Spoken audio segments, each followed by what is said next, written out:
Hi everyone, welcome to Blue Heron Hill. I'm Sue, and a few videos ago I had one up on onions. Well, my onions have fully cured. The stalks have all dried out. Let me show you. Here is one of the red ones, or purple, I don't know what you want to call it, but you can hear that crunch at the neck here. Fully dried, and the onion has sealed itself off from moisture. Skins are all dried on the outside, the roots have dried up, the stalk is crunchy. These are ready for long-term storage now. Now, I could just cut those tops off, cut the roots off, stick them in a big bushel basket or something and pop them into my pantry downstairs in my cellar where it's nice and cool and dry. And they would be just fine. But I got a lot of stuff in my pantry. Lots of things taking up room on the floor and everything like that. So I have a way that I tie them up and suspend them from, some joists and ceilings and things like that. That's in this particular area that I like to store my onions. I wanted to take you along and show you exactly what I do to get them up off the ground. They still have good airflow around. It's still nice and dry, but cool, so they will last a long time. Here's one that's done already. Now, I don't braid them. Let me show you one that I braided. Here's one that I braided. And these are just small ones. To me, it's a real pretty messy.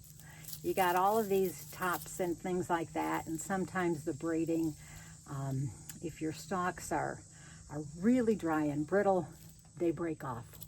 So I just did a small one. These are very small onions, and I probably use those up first of all.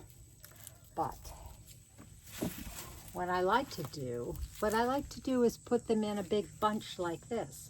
And I'm going to show you exactly what I do to get these to look like that.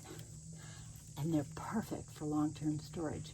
And I hope if you haven't done your onions yet, you will do this to your onions and see what a great method for storage they are. So let me show you. Here is my big cart of onions. Of course, you can't see a lot of the onions because the tops. Now, they were so dry, some of the smaller ones have just broken all off. I can't braid them, and I can't do this method with them. So I'm just going to put them in a bucket. I actually have a kind of a meshed bucket where they'll sit in my pantry downstairs, and I'll be able to use these. Usually I'll use these up first, just so they get out of the way. So what you need, scissors helps, and I use some jute rope. And I usually start with a length of about, about a yard, a meter if you're watching from metric countries. So tie it in half, knot it up at the loose ends, right like that. Now it really helps if you can suspend this rope from something. I have these joists up here that I'm just going to suspend them. It helps to do the braid of these onions this way. So let's start. I think maybe I'm going to be starting with my red onions. And so I don't want to cut this whole thing off here, the whole stem part, all of these dry leaves. Again, there's that crunchy sound right at the neck. It means it's fully dry.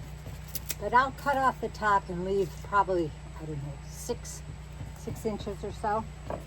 Okay, the first one to go on this string here, and if you can see, I'm going to make a little loop here, like this. You can see that loop. See how it goes. right like that. And this is going to stick right through there. And you're going to pull it up tight like this. And then suspend it. Voila! Number one. Let me pull you in a little bit closer so you get a good look at this and the whole procedure. Okay. There we go. Okay. I'm just going to do a lot of the red onions here. So again, I'm cutting off and leaving about a 6-inch. Like that. Okay. So spread these two apart like this and position this one right down close at the bottom. Take the leaf end here and wrap it underneath, and you can even wrap it around this second onion more than once. And that kind of holds it in place here. So those are the first two. And now we start a very rhythmic portion of it.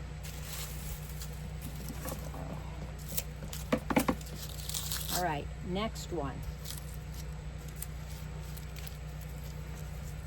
You can see that there's a bit of a split here in your strings.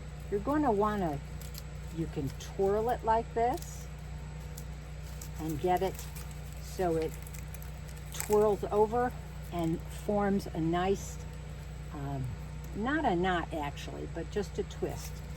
And then you're going to stick in your next one,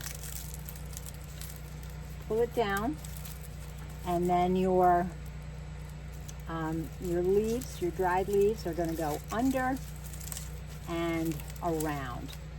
It should just go under. It doesn't necessarily have to go around. Sometimes I think mine are so brittle that they won't go around. They'll just break off. But here I have another one. I'm going to cut off the tops.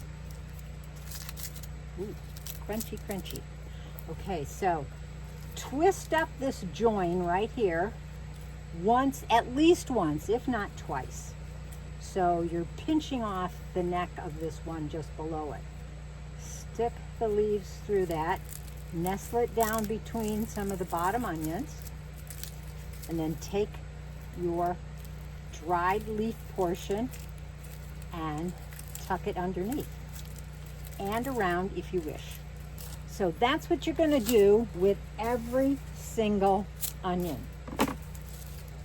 Here's another one right here. Generally, I try and use about the same size onions in each bunch here. Or I will get the bottom ones and have them go up to smaller ones. Make sure you twist your two strings so you have a tightened join right there. Stick this through. Find the little spot here that this onion then can nestle into. And take the leaves and turn them under. And you can push it down just a little bit. I don't take off the outer leaves. If there's a few that just happen to break, that's fine, but I don't denude them totally. The roots I'll leave for when we're done. So make sure you twist